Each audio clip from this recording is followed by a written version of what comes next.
Sean bienvenidos a este espacio donde los voy a llevar por un recorrido de misterios, curiosidades, datos interesantes y demás historias relevantes de absolutamente todos los campos de la vida humana. Mi nombre es Nico López y esto es ¿Lo sabías?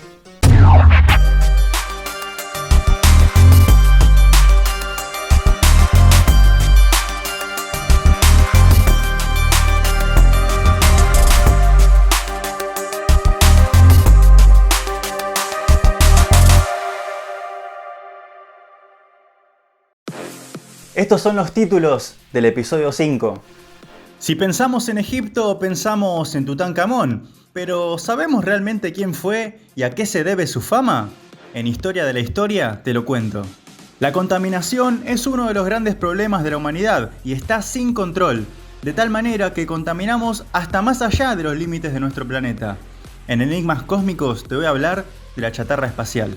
En el fútbol, si hay algo que coincide en propios y rivales, es en el odio a los árbitros. Pero hay uno que es considerado el más odiado y el más corrupto de todos. En Deporte Lado B te cuento quién es. ¡Prepárate! Ajustate el cinturón que ya empieza el episodio número 5 de... ¿Lo sabías?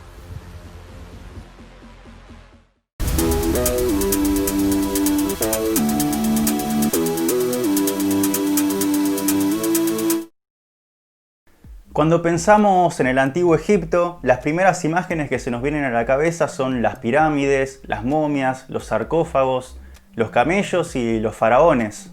Y a la hora de nombrar un faraón, seguramente el 99% de las personas va a nombrar a Tutankamón, el famosísimo Tutankamón. Pero, ¿qué sabemos realmente de él? Tutankamón vivió aproximadamente entre el 1342 y el 1325 a.C., con lo cual el primer dato que tenemos es que cuando falleció tenía alrededor de 18 años. Siendo hijo del faraón Akenatón, accedió al gobierno tan solo con 8 o 9 años, por eso fue ayudado por algunos funcionarios. Además se casó con su media hermana, con quien tuvo 2 hijos que murieron. La primera antes de nacer y la segunda pocos días después de nacer. A pesar de su juventud y de vivir pocos años, llegó a tomar algunas medidas, como por ejemplo reinstaurar el politeísmo, ya que su padre Akenatón había instaurado el monoteísmo. Además, revalorizó rituales, festivales, le devolvió privilegios a los sacerdotes y restauró algunos monumentos antiguos. Si bien era un gobierno económicamente débil, intentó restaurar algunas relaciones diplomáticas con los pueblos cercanos, aunque también se registraron algunas batallas como por ejemplo contra los nubios y contra los asiáticos. Seguro se pregunten por qué murió a tan poca edad, y esto se debe a su extremadamente frágil estado de salud. Tutankamón fue un auténtico chico de cristal. En 2005 se realizó una tomografía computada a su momia, la cual arrojó que tenía labio leporino, escoliosis, su pie derecho tenía hipofalangismo, esto es ausencia de falanges en los dedos, y su pie izquierdo estaba torcido y tenía osteonecrosis, esto es la muerte de los tejidos de los huesos.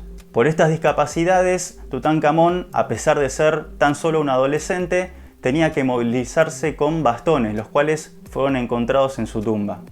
Además, en su ADN fueron encontradas varias cepas de lo que es el parásito que produce la malaria, lo cual sugiere que durante su corta vida fue infectado varias veces con la cepa más grave de esta enfermedad. Según los científicos, la gota que rebasó el vaso fue una fractura que tuvo en su pierna, lo cual le ocasionó una herida muy grave que fue infectada con el parásito de la malaria, lo cual le ocasionó la muerte. Entonces, si Tutankamón no es ni por asomo el faraón más importante de Egipto y su gobierno duró muy poco, ¿por qué es el faraón más famoso del antiguo Egipto? Resulta que en 1922, Howard Carter, un arqueólogo y egiptólogo británico, encontró la tumba de Tutankamón, lo cual este hallazgo despertó la atención de toda la prensa internacional y además renovó los intereses de toda la sociedad con respecto al antiguo Egipto. Aunque se suele asociar a las pirámides con los ritos funerarios de los faraones egipcios, hubo otras épocas que se prefería cavar tumbas subterráneas con varias cámaras donde se ponían muchos objetos preciosos, muchos objetos propios de los faraones en ellas. Y en estas cámaras también se depositaba el cuerpo embalsamado y momificado del faraón dentro de un sarcófago. La tumba de Tutankamón permaneció oculta e intacta por más de 3000 años. Hay evidencias de que fue saqueada apenas unos meses después de que fue sepultado, pero posterior a esto nunca más se volvió a abrir, hasta 1922. Resulta que con el paso del tiempo y el acumulamiento de tierra y escombros en la zona por parte de otras construcciones, tanto la tumba como el nombre de Tutankamón fueron quedando en el olvido. Y hasta encima de este lugar se habían construido algunas casas de obreros y de ladrones de tumbas, que nunca supieron de su existencia. Recién en los años 20, Howard Carter descubrió la existencia de este faraón y le habló al magnate Lord Carnarvon para que financie la búsqueda de la tumba de este faraón. Después de varios años de investigación, lograron hallar la tumba y seleccionaron un día y un horario para que la misma fuera abierta. La tumba sería abierta por Carter y además había algunos testigos selectos, entre los cuales estaba el mismísimo magnate Lord Carnarvon, funcionarios egipcios y además representantes de varios museos. Entonces, el 17 de febrero de 1923, a las 2 en punto, lograron abrir la tumba después de 3000 años. La tumba del rey Tut era inusualmente pequeña para lo que se suponía que era la tumba de un faraón. Esto se puede deber a que su muerte ocurrió de una forma rápida y repentina, por lo cual no se pudo hacer una gran construcción para honrar su muerte. Y además, junto al sarcófago se encontraron más de 5000 objetos, entre ellos un ataúd de oro macizo, una máscara facial, tronos, arcos de tiro, trompetas, un cáliz de loto, comidas, vino, sandalias y hasta ropa interior de lino, por lo cual Howard Carter tardó 10 años en catalogar todos los objetos. Entonces, la fama de Tutankamón hoy en día se debe exclusivamente al hallazgo de su tumba muy bien conservada, y también por todas las exposiciones que se hicieron alrededor del mundo de sus objetos que se encontraron en la tumba. Por lo cual, el joven faraón, que fue uno de los menos populares en vida, se convirtió en el más famoso en su muerte. Pero su fama no se debe solamente a la revaloración de la cultura egipcia que su hallazgo conllevó, sino también a los rumores de una supuesta maldición del faraón. Esto supone que hay una maldición que dice que cualquiera que moleste a un faraón durante su descanso va a morir al poco tiempo. A su vez se creía que las tumbas tenían maldiciones escritas por todos lados para todos aquellos profanadores que quisieran interrumpir el descanso del faraón, lo cual fue motivo de numerosos libros y de numerosas películas. Esta supuesta maldición se creó a partir de la prematura muerte de algunas de las personas que fueron las primeras en ingresar a la tumba, entre ellas el magnate Lord Carnarvon, quien había financiado estas excavaciones. Resulta que 4 meses después de abrir la tumba, Lord Carnarvon fue picado por un mosquito y tiempo después se cortó esa picadura afeitándose, lo cual le causó una herida mortal. También se rumorea, aunque esto no fue confirmado, que al mismo momento que falleció Lord Carnarvon, su perra aulló y cayó fulminada en el piso. A estas muertes le sigue la del hermano de Lord Carnarvon, que fue una de las personas que estuvo presente en la apertura de la tumba de Tutankamón y murió a los pocos meses tras volver a Londres. También Arthur Mace, la persona que le dio el último golpe a la tumba de Tutankamón para poder entrar, fue encontrado muerto por causas inexplicables en el Cairo. Douglas Wright, quien realizó la radiografía de la momia de Tutankamón, también a los pocos meses de hacerla, falleció. Y a la vez la secretaria de Howard Carter, el hombre que descubrió la tumba, murió a los pocos meses de este descubrimiento y su padre se suicidó al conocer este suceso. La explicación más común para esta supuesta maldición es que todo se trató de una movida de prensa para publicitar estos hallazgos.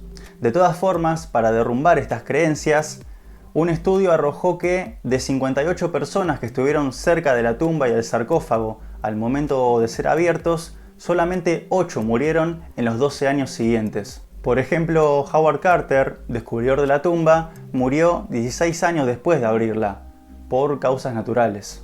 Algunos especulaban con que en la tumba había un hongo mortal que estaba encerrado y que cuando la tumba fue abierta, este hongo se liberó por el aire. Entre los defensores de esta teoría estaba el mismísimo Sir Arthur Conan Doyle, creador de Sherlock Holmes, quien especuló que los hongos habían sido puestos a propósito por los egipcios para ahuyentar y matar a cualquier profanador de tumbas. De todas formas, no hay fundamentos científicos que respalden estas creencias. Recién en 2007 y después de 85 años de ser descubierta, la momia de Tutankamón fue devuelta a su tumba.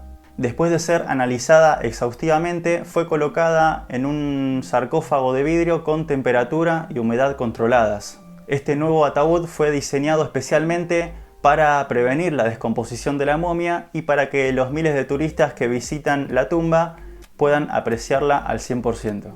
En cuanto a los artefactos que acompañaban la tumba del joven faraón, estos siguen viajando alrededor del mundo en varias exposiciones. Pero sin duda la pieza más famosa es su máscara funeraria que se encuentra en el Museo Egipcio del Cairo. Esta pieza es la más distintiva de un faraón que tardó 3000 años en ser reconocido.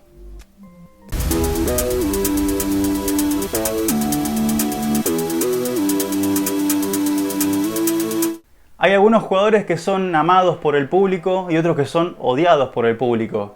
Pero si hay una coincidencia entre todo el público y todos los jugadores es que todos odian a la misma persona, a los árbitros. Sea cual sea la decisión del árbitro, siempre va a haber alguien que cuestione sus fallos. Por lo cual ser un referee no es para nada fácil y se necesita buen manejo de situaciones tensas.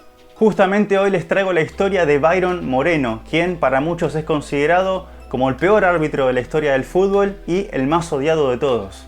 Este no solo se caracterizaba por tener pésimas actuaciones dentro del campo de juego, sino también por su mala reputación fuera del mismo. Byron Aldemar Moreno es un ex árbitro ecuatoriano que estuvo en actividad desde 1996 hasta el 2003.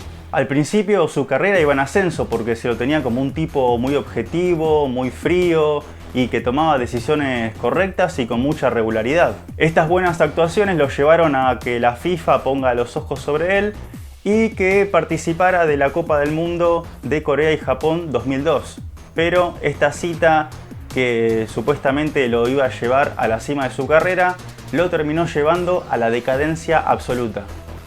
El hecho de ser elegido para participar en un mundial como juez lo hizo héroe nacional en Ecuador. Pero de la noche a la mañana pasó de héroe a villano, no solo en su país, sino también en todo el mundo. Para empezar, ya muchos sectores de la prensa habían afirmado, aunque nada de esto está comprobado, que habían visto a Byron Moreno de viaje por Corea, el país, uno de los países que iba a organizar la Copa del Mundo junto a Japón, en un viaje que era extraoficial, no era de los estipulados por la FIFA. Más allá de estas suspicacias, en la Copa del Mundo marchaba todo normal en la fase de grupos. El que estaba sorprendiendo a todos era Corea, que había clasificado a la fase final de esta competición. Y justamente en los octavos de final, uno de los combinados locales se iba a enfrentar a la poderosísima Italia, uno de los grandes candidatos en aquel entonces, debido a que su plantel estaba plagado de figuras. Pero en estos octavos de final de la Copa del Mundo Corea y Japón 2002, se dio lo que fue para muchos el mayor bochorno arbitral de la historia. Y también para muchos lo que es la prueba sustancial de los sobornos, las coimas y la corrupción en la FIFA. Para muchos sectores de la prensa, para muchos directivos y para muchísimos fanáticos, ese día a Byron Moreno se le dio la orden de que el que tenía que pasar de ronda era el local, Corea del Sur.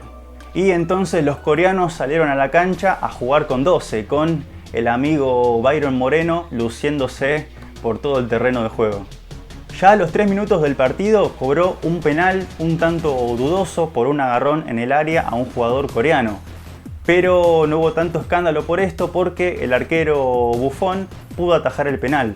Después, en el minuto 4 del segundo tiempo, un jugador coreano le dio un codazo descalificador a la figura italiana Del Piero, que debió ser tarjeta roja. Es más, el coreano ya tenía tarjeta amarilla, pero ante esto Byron Moreno lo pasó totalmente por alto y ni siquiera le sacó amarilla. Ya a esta altura los italianos se sentían robados y el partido se le había ido un tanto de las manos a Moreno. El ambiente estaba totalmente caldeado, pero lo que no sabían tanto los jugadores como la gente que estaba viendo el partido en ese entonces es que las cosas insólitas estaban recién por empezar. A los 90 minutos del partido, un coreano le da una patada en la cabeza a Maldini, pero Byron no sanciona ni siquiera falta. Después, un terrible patadón contra la línea contra el defensor Zambrotta, ni siquiera fue sancionado con amarilla. Más tarde, otro codazo que terminó con el rostro ensangrentado del defensor italiano Francesco Coco, tampoco no fue ni siquiera falta para Byron Moreno. Cabe destacar que en esa época, si el partido terminaba en empate, debían ir a un alargue de 2 tiempos de 15 minutos, pero se definía con gol de oro. Esto significaba que el primer equipo que lograba hacer un gol en el alargue era el que ganaba el partido se terminaba. El famoso gol gana, como se le dice criollamente. Para seguir aumentando las sospechas, en el primer tiempo del alargue, el ecuatoriano expulsó a otra de las figuras italianas, a Francesco Totti. Totti ya tenía una amarilla y, según el ecuatoriano, simuló caerse en el área, por lo cual le valió otra amarilla. Pero luego las repeticiones constataron que, en realidad, Totti fue derribado por el defensor coreano. Después, en el minuto 20 del alargue, algo totalmente insólito, se le anula un gol a Italia por un supuesto offside que no fue. El delantero italiano estaba completamente habilitado y este tendría que haber sido el gol de oro, el gol que diera por finalizado el partido. Pero bueno, el partido se siguió jugando y los que hicieron el gol de oro fueron los coreanos, con una pelota parada. Con lo cual la eliminación de Italia y la clasificación de Corea sorprendió a muchos y también generó las sospechas y la furia de otros. Byron hizo absolutamente todo lo posible para que Italia no pase de ronda y fue muy evidente. Sabemos que a veces los árbitros pueden inclinar la cancha para un lado o para el otro, con pequeñas decisiones, capaz una falta en mitad de cancha, una tarjeta amarilla que no fue, pero Byron Moreno incidió completamente en el desarrollo del juego con varios fallos trascendentales que podrían haber marcado el partido. Tras este partido, Byron no pudo salir más a la calle, tenía que salir camuflado para que no lo linchen y además la FIFA le abrió una investigación. Tras esto fue suspendido por 20 partidos, pero lejos de alejarse de la polémica, cuando volvió al fútbol ecuatoriano, siguió de escándalo en escándalo. Por ejemplo, en uno de sus últimos partidos estuvo en el centro de las críticas por marcar 12 minutos de adición.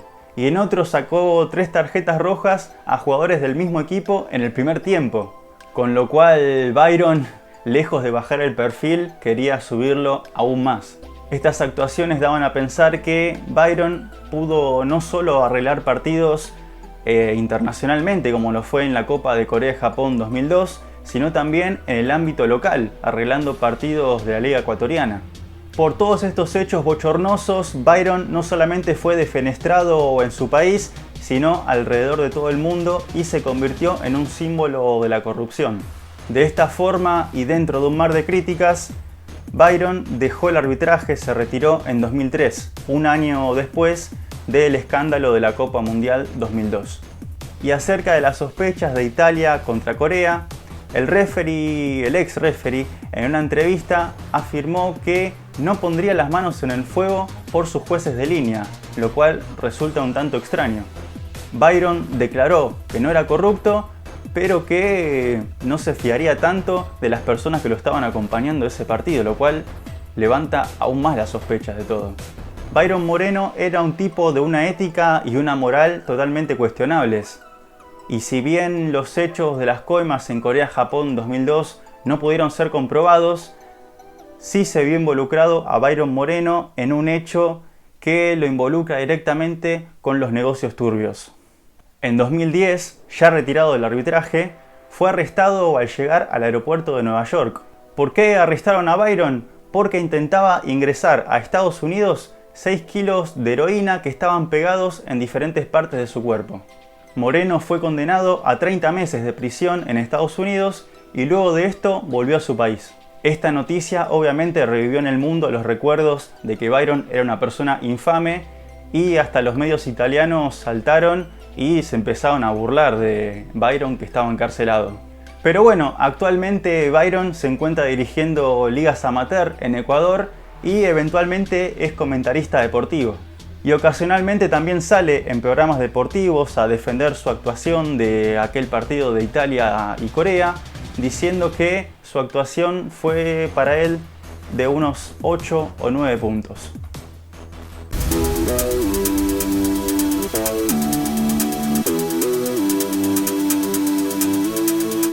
Chatarra espacial es el nombre utilizado para designar objetos que se encuentran dando vueltas alrededor de la órbita terrestre, pero que ya no se encuentran en utilidad. Estos pueden ser satélites abandonados, partes de cohetes, manchas de pintura, líquidos solidificados y pequeñas partículas que resultan del choque, de la colisión de los satélites con estas partículas. A medida que fueron pasando los años, la basura espacial, la chatarra espacial, se convirtió en un problema cada vez más grande, ya que la probabilidad de que estos fragmentos que andan abandonados por el espacio choque con algún satélite o con alguna nave que esté activa es muy alta y puede causar grandes daños. Y a la vez, choques de este tipo causarían aún más basura espacial, causando lo que se denomina síndrome de Kessler.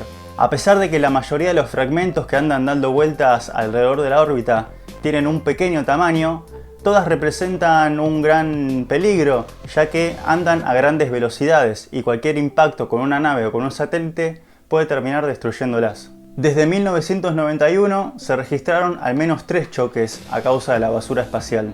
Pero a medida que siga pasando el tiempo y no se haga una limpieza en el espacio, estos choques van a ser cada vez más frecuentes y van a generar cada vez más basura espacial. Ante esto, los expertos reconocen que hacerle frente a estos problemas es tan costoso como complicado, por lo cual sería necesario que se juntaran muchos científicos de muchas agencias espaciales e idearan e investigaran algunos nuevos métodos para combatir este mal. Por ejemplo, hace muy poco los astronautas que se encontraban en la Estación Espacial Internacional tuvieron que ser evacuados de emergencia ante la posibilidad de que unos fragmentos de basura espacial colisionen contra la estación. Según la NASA, existen 18.000 escombros de satélites y cohetes dando vueltas en la órbita de la Tierra. Esto si solamente se tiene en cuenta los objetos que tienen un tamaño considerable, porque si también se tuviesen en cuenta los objetos que tienen más de 1 centímetro de tamaño, la cuenta daría alrededor de 50.000 objetos que dan vueltas alrededor de la Tierra. La mayoría de estos fragmentos tienen el tamaño de una pelota de fútbol, pero hay algunos que son más grandes, pesan toneladas y hasta tienen probabilidades de caer sobre la Tierra y causar grandes daños. Este es el caso de la sonda soviética Cosmos 482, que fue lanzada en 1972. Esta tiene un gran tamaño y por acción de la gravedad podría terminar cayendo sobre la superficie terrestre. Y además fue construida de tal manera que puede resistir las temperaturas y la desintegración propias de la reentrada de los objetos a la atmósfera. Existe un protocolo para que todos los satélites que quedan en desuso se pierdan en el océano o se quemen en la atmósfera. Pero esto lo hacen con muy pocos satélites, porque solo entre el 10% y el 25% de los mismos termina siendo quemado en la atmósfera o cayendo al océano, cuando toda la otra gran parte queda girando alrededor del espacio como si se tratara de gigantes muertos. Cada año caen a la Tierra alrededor de 400 objetos atraídos por la gravedad. Esto equivale a que caen más o menos 100 toneladas a la Tierra. Para representarlo de alguna manera, sería como si cada año cayeran 20 elefantes. La Agencia Espacial Europea va más allá de lo que dice la NASA y dice que sobre nuestras cabezas hay más de 29.000 objetos dando vueltas. Esto si solamente se cuentan los objetos que tienen más de 10 centímetros de diámetro, pero si se cuentan los que tienen más de 1 centímetro de diámetro, tendríamos alrededor de 750.000. Y después se estima que hay alrededor de 170 millones de fragmentos que son tan chiquitos que son indetectables, pero son igualmente perjudiciales porque todos estos objetos viajan mínimo a 28.000 km por hora, por lo cual cualquier impacto causaría un gran daño tanto en satélites como en las naves que vayan a explorar el espacio. La mayoría de estos objetos flotan en la órbita baja de la Tierra, es decir, a 2.000 kilómetros de la superficie. Mientras que en la órbita alta, que se encuentra a 35.000 kilómetros, donde están los satélites geoestacionarios, estos son los meteorológicos, los de telecomunicaciones, los de televisión, ahí hay menos chatarra espacial. A su vez, más allá de la órbita alta de la Tierra se encuentra una órbita cementerio, a la cual tendrían que ir todos los objetos que entran en desuso, pero no todos lo hacen. Esta órbita cementerio se encuentra a 300 kilómetros de la Luna. Para que se den una idea, alrededor del 95% de los objetos que dan vueltas en la órbita terrestre se trata de objetos que están en desuso o que son chatarra espacial, y solo el 5% son satélites o naves activas. Por esto, para hacer frente a estos nuevos problemas que trajo la exploración del espacio, muchos científicos y universidades están viendo de desarrollar tecnologías que permitan limpiar el espacio. Uno de los proyectos más prometedores para limpiar toda la chatarra que hay en la órbita se trata de Remove Debris. Se trata de una nave que tiene una red gigante con la que iría agarrando todos los pedazos y todos los fragmentos de satélites que hay diseminados por el espacio. Y también hay otro proyecto que se llama Clear Space 1, que se trata de una nave con 4 brazos con los cuales agarraría a esos fragmentos y a esas naves y satélites que están en desuso y se las llevaría a otra parte y las sacaría de la órbita de la Tierra. Muchas veces se insinúa que, debido a la contaminación de la Tierra, nuestro futuro está en la exploración espacial y en descubrir nuevos horizontes para poder abandonar el planeta una vez que este no sirva más. Pero lo cierto es que, aún en etapas primitivas de esta exploración, porque recién estamos empezando a explorar una mínima parte del espacio, ya estamos produciendo más basura y más contaminación en lo que exceden los límites de nuestro planeta. Esto significa que, por más que querramos explorar o conquistar nuevos lugares, si seguimos con esta mentalidad de producción que es nociva para el ambiente y produciendo más basura y más chatarra, es muy probable que sigamos destruyendo absolutamente todo lo que toquemos. Y llegamos al final de este episodio. Si les gustó, pónganle like, compartan, comenten en YouTube, suscríbanse, todo es de muchísima ayuda. Además, no se olviden de comentar qué temas quieren para futuras investigaciones y si aprendieron algo en esta edición. Recuerden que hay programa todos los fines de semana. Nos encontramos en el episodio número 6 acá, un lugar donde lo que sabías lo vas a recordar y lo que no sabías ahora lo vas a saber. Chao.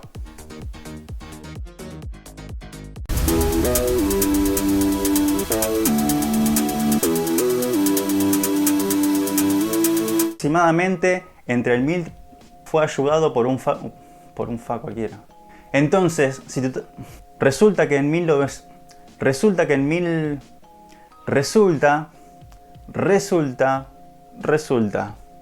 la tumba del joven faraón fue quedando tanto la tumba de Tutankamón.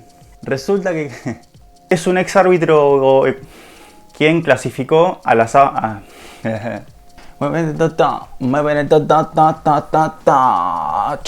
yo sé que te gusta, yo sé que te encanta. Focus.